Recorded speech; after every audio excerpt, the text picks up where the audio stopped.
के साला कोमरे टूट देलस आज दिने खराब बाबे।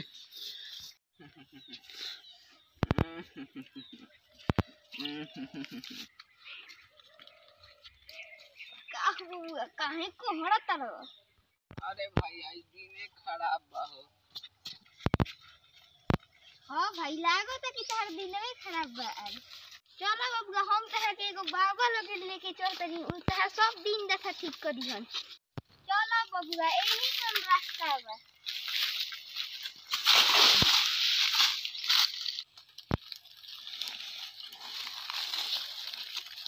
लागो त बबुआ तहरा सही में दिन देखा खराब बा।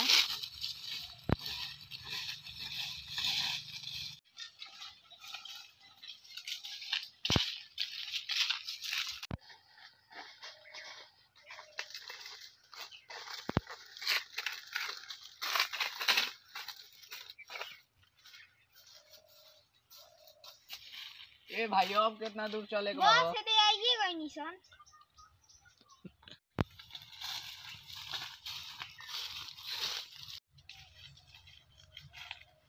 हइए है बाबा के घर।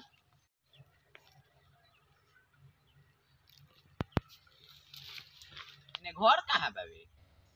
बाबा के घर थोड़ी ना होला। प्रणाम बाबा।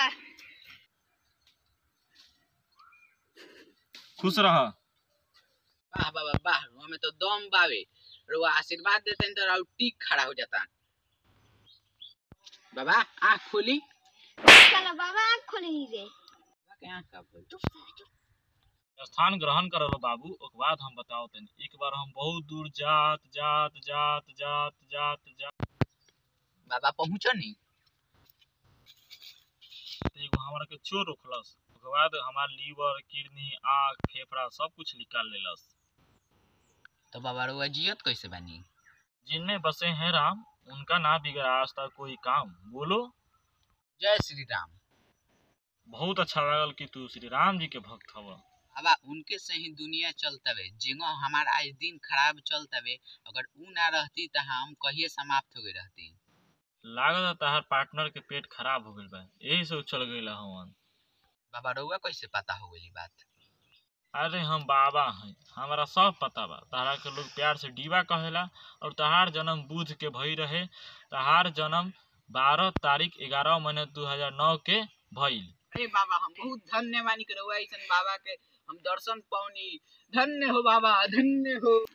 हे बाबा तनी हमार दिन दशा देखी, हमार दिन दशा बहुत खराब चलतवे। अच्छा बउआ बैठ, हम तार दिन दशा देखा तानी। हम हई बाबा, ना हई गैर, हमारा हाथ में आ जाऊ बैर। ल बबुआ हई बैर खा, आज से तहार सब दिन दशा ठीक हो जाई। बाबा रुआ के माने के पड़ी, रुआ असली बाबा बानी। जानतर बाबू, कुछ झूठा बाबा लोग के चलते हमनी के बदनाम बनी सन। ठीक बा बाबा, हम चल तनी। रुआ आशीर्वाद हमार पर बनैले रखन।